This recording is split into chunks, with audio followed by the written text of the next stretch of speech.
Halo? Ya, silakan Bang, nyalakan kamera. Bang Ferry, saya tanya dulu Bang, Abang Muslim Bang? Muslim. Oke, Muslim. Coba Bang, Abang betulan Muslim ya? Ya. Oke, coba Bang. Pada waktu umur 0 sampai 39, apakah Muhammad seorang ateis?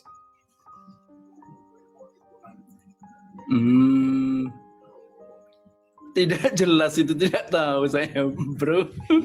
Tidak tahu. Soalnya belum ada sejarahnya gitu loh, bro. Cuma katanya gitu maksudnya. Oke. Gitu. Lalu bagaimana Anda sebagai seorang Muslim menjelaskan ini? Saya Muslim ya. Imani apa-apa saja. ya bro ya, ngomong ya. Oke, silakan, Muslim, silakan. Muslim KTP bro. Oke. Selama Anda selama Anda melihat saya berdiskusi dengan orang-orang Islam dan lain sebagainya, apa yang pengen Anda simpulkan? Apakah Anda masih berminat untuk tetap berada dalam agama Islam, ataukah Anda ingin percaya kepada Tuhan Yesus? Saya percaya sama Tuhan Yesus. Berarti Anda bukan Muslim lagi nih, gimana nih? Coba buktikan dulu, coba buktikan. Sama Yesus berapa tahun Anda menjadi seorang Muslim? Dari lahir. Oke, coba saya pengen Anda bacakan surat-surat di dalam Al-Quran, coba, supaya meyakinkan bahwa Anda betul-betul pernah Muslim, coba. Kalau saya kayaknya lupa ingat saya boleh, orang ini, coba. Surat Al-Fatihah boleh ya. Coba silakan. A'udzubillahi minasyaitonirrajim. Bismillahirrahmanirrahim.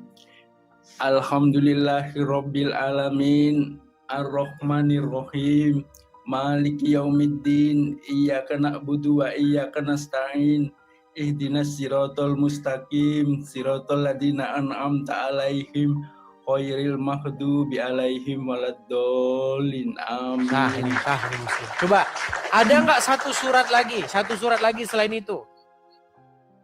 Satu surat lagi itu Qul huwallahu ahad, bro. Coba, terus. Qul huwallahu ahad, Allahus samad, lam yalid walam yulad walam yakul lahu kufuwan ahad. Oke, sah ya Muslim ya. Oke. Kita bukan mau menyuruh Anda. Kalau tidak, saya lupa ingat. Apakah Anda ini kayaknya dulu pernah naik sini atau bagaimana? Saya lupa ingat nih. Pernah naik sini dulu? Oh iya, berarti ini orang yang sama berarti. Oke. Begini, Bang Ferry. Kalau Anda memang sudah untuk memutuskan diri untuk supaya Anda itu menjadi seorang pengikut Tuhan Yesus, apakah Anda sudah dibaptis atau belum? Masih belum, bro. Masih bro, apa itu, ke gereja, kadang tidak ke gereja gitu. Soalnya kan mau melangkah ke sana itu kan banyak yang harus ditinggalkan, bro. Oke, baik. Jadi masih dalam proses ya. Gitu. Berarti masih dalam proses. Tetapi gitu, secara administratif secara administratif masih seorang Muslim ya. Masih Islam KTP, soalnya kan bro, apa tidak apa itu maksudnya harus ketahuan, harus gini, nanti kan dipersekusi, dijahati gitu, bro. Oke, jadi baik. Diam-diam saja. Baik, betul. Jadi secara administratif Anda masih seorang Muslim, tetapi secara hati dan pikiran Anda sudah menuju kepada Kristen, gitu ya? Iya, gitu, bro. Gitu. Apakah dalam proses tersebut Anda mengalami ada yang namanya kendala-kendala begitu? Kalau di dalam Islam dulu-dulunya banyak kepahitan, bro. Banyak kepahitan gitu. Oke, boleh cerita. Coba ya itu. Ya silakan boleh cerita. Ya kan Islam tuh keras, bro. Saya dari Madura gitu, keras gitu. Keras. Jadi kok nggak keluar suara, bro? Sebentar ya. Ya, ngomong aja. Iya.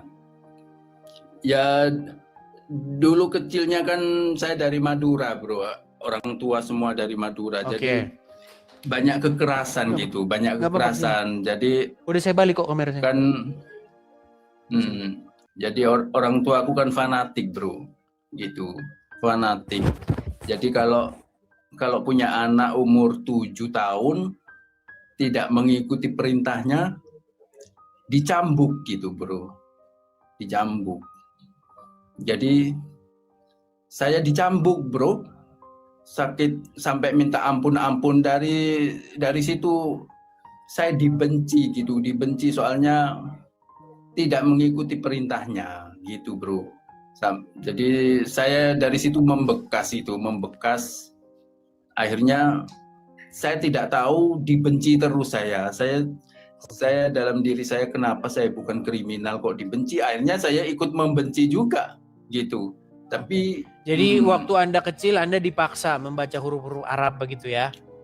Iya, jadi saya sampai bisa mengaji, sampai bisa sholat itu ya dari kekerasan itu, dari cambukan gitu. Tapi saya tidak mengerti apa itu artinya itu, tidak mengerti, cuma bisa baca ayat-ayatnya saja. Seperti Setelah Anda dewasa, baru Anda melihat acara-acara seperti ini. Iya bener juga ya, kok cuma dibaca-baca tapi nggak ngerti. Ini apa yang dibaca-baca nggak ngerti gitu ya? Jadi saya itu ada teman gitu, saling tukar pendapat. Pas katanya teman yang Kristen, kamu boleh percaya atau tidak kalau Nabi Muhammad itu ke Gua Hiro itu tidak ada saksinya gitu, bro. Jadi bertemu Jibril, apalagi buta huruf gitu, jadi tidak ada saksi. Jadi saya janggal juga gitu, bro.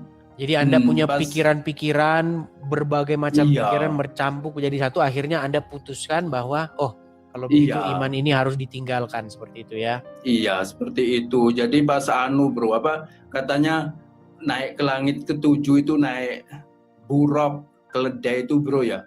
Bertemu Nabi Musa, tidak ada saksinya juga gitu. Pas di dalam Al-Quran itu perintah sholat itu kan tidak lengkap, bro. Cuma gitu, tidak lengkap. Jadi ada di hadis-hadis. Sementara hadis itu kan penafsiran manusia juga. Kalau misalnya kira-kira kalau saya naikkan satu orang muslim nggak apa-apa ya untuk berdiskusi dengan Anda ya? Oh iya. Oke, silakan Al-Wafa Suja. Silakan Al-Wafa Suja, nyalakan kamera Anda. Al-Wafa Suja. Halo? Oke, baik, saya turunkan. Kita kasih naik, ada Asmari Kampung, coba. Silakan Asmari, apakah Anda seorang muslim? Ya, assalamualaikum. Ya, saya. Silakan Bang Asmari. Coba Anda boleh ngobrol dengan Bang Ferry untuk mengkonfirmasi apakah benar dia itu tadinya muslim. Karena kalau begini nanti dibilangnya saya nanti bohong-bohong gitu loh. Silakan Bang Asmari. Seperti yang dia beritahu, memang betul lah dia ada penyaksian, tapi dari satu sudut pandang yang kita harus paham bahwa seperti yang kita tahu, diri kita sendiri sekarang pun kita mempunyai roh. Bukan, jangan ke situ Bang. Nanti kalau kayak gitu jadi nggak jelas. Diskusinya nanti jadi malah nggak karu-karuan. Gini, maksud saya begini. Bang Ferry mengatakan begini, waktu dia jadi Islam, masa kecilnya itu dia dipaksa harus membaca huruf-huruf Arab. Kalau enggak, kata dia dicambuk. Coba, saya mau tanya Anda, apakah Anda dulu waktu kecil Anda dipaksa baca huruf-huruf Arab sampai bisa, kalau nggak bisa Anda dicambuk? Tidak. Oke. Orang tua saya tidak benda itu. Tapi waktu kecil Anda dipaksa nggak baca huruf-huruf Arab itu? Tidak dipaksa, cuma disarankan. Oke, disarankan untuk membaca huruf-huruf itu. Dan ketika Anda membaca huruf-huruf itu, Iya. apakah Anda ngerti itu apa? Pada mulanya kita tidak mengerti lah. Selepas Sekarang kita sudah mengerti. membaca dan diajar, Sekarang mengerti? tidak semuanya lah. Nah, Masih enggak lagi juga ada. kan? Oke, intinya ketika Anda membaca huruf-huruf mengerti. Arab itu, sebentar Bang Asmari, bentar Bang. Ketika Anda membunyikan huruf-huruf Arab itu, Anda nggak ngerti itu apa. Yang jelas Anda bunyikan saja huruf Arabnya lalu dapat pahala, betul nggak? Betul? Ah, betul diakui ya Bang Ferry ya, diakui. Terus yang kedua? Seperti itu. Yang kedua, itu diakui itu. Dan kalian harus jujur mengakui itu. Memang sampai sekarang kalian pun melakukan hal yang sama. Yang kedua, tadi Bang Ferry mengatakan bahwa ada cerita di dalam agama Islam bahwa Muhammad itu naik ke langit ketujuh dengan kendaraan yang namanya burok. Burok itu kira-kira mirip seperti ini, namanya Pegasus. Sebentar, saya kasih tunjuk. Nih ya, saya balikan dulu kamera saya. Kira-kira seperti ini nih. Itu kendaraan yang dinaiki oleh Kratos. Nih ya.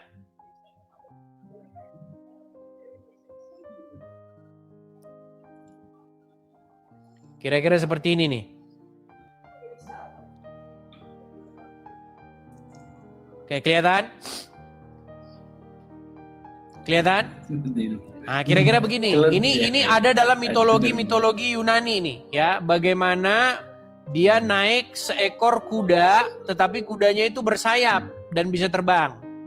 Nah, menurut saya tanya dulu, jangan-jangan Bang Asmari sama dengan Bang Ferry ini nggak percaya.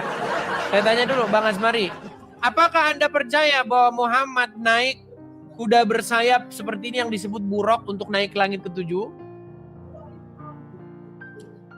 Apa yang ditulis dalam Al-Quran dan dinyatakan dari mulut Rasulullah SAW, saya percaya.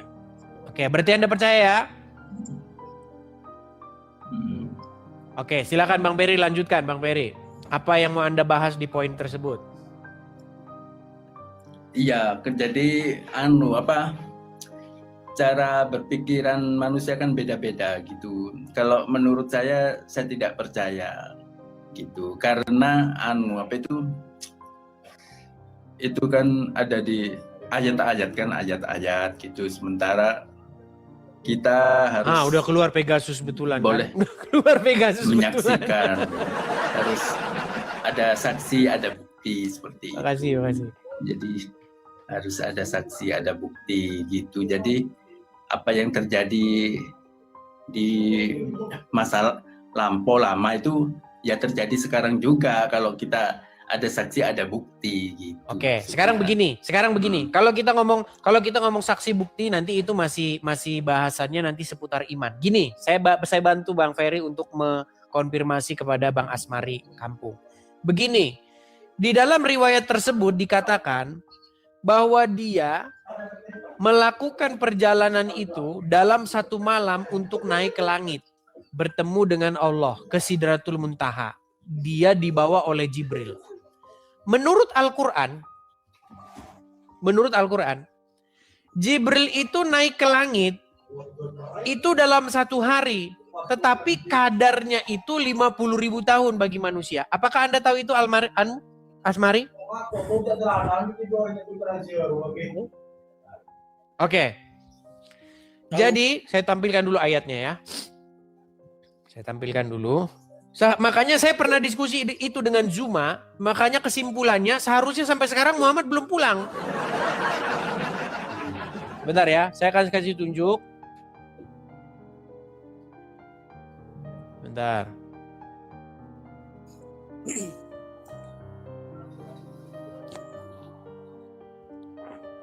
Itu ada di dalam Al-Quran surat Al-Ma'arij ayat yang ke-4. Saya balik dulu kamera saya. Sorry ya teman-teman, saya agak meler hidung saya. Oke. Kelihatannya di sini ya. Surat Al-Ma'arij ayat yang ke-4. Malaikat-malaikat dan Jibril naik menghadap kepada Tuhan dalam sehari yang kadarnya 50.000 tahun.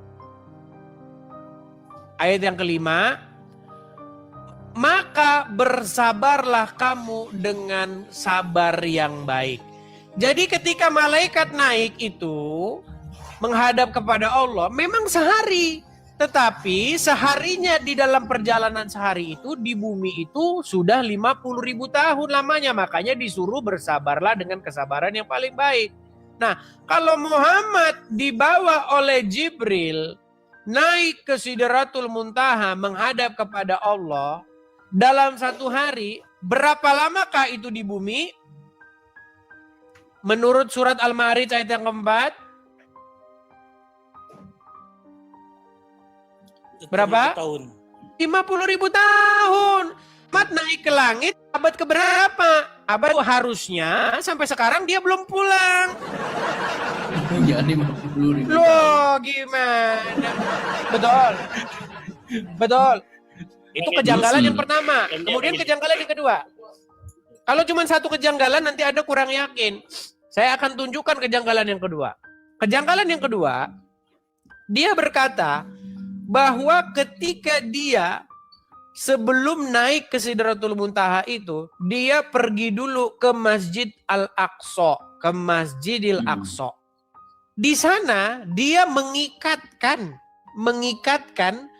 kudanya itu atau buruknya itu ke salah satu tiang di Masjidil Aqsa. Yang menjadi keheranan saya, bagaimana mungkin dia lakukan itu sementara Masjidil Aqsa dibangun setelah dia meninggal.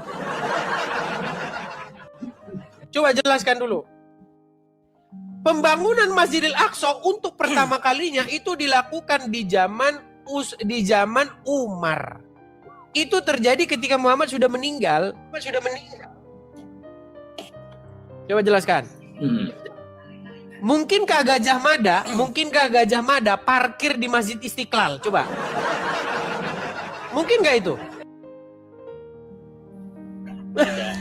Sebenarnya begini, Silakan. Baikkan. Oke. Sebenarnya setiap perlakuan yang dilakukan oleh Rasulullah itu atas kehendak Allah, Tuhan. Jadi kalau udah kehendak Allah begini ya sudah, ini selamat jalan. Kirim saya Paramek dulu teman-teman. Paramek, Bodrek dan lain sebagainya ini. Kalau udah kehendak Allah udah repot. Nah, Ya, kan gini, jangan di sini bahas dogma. Kalau kehendak Allah udah repot kita. Apapun jawabannya, pokoknya jawab saja itu adalah kehendak Allah.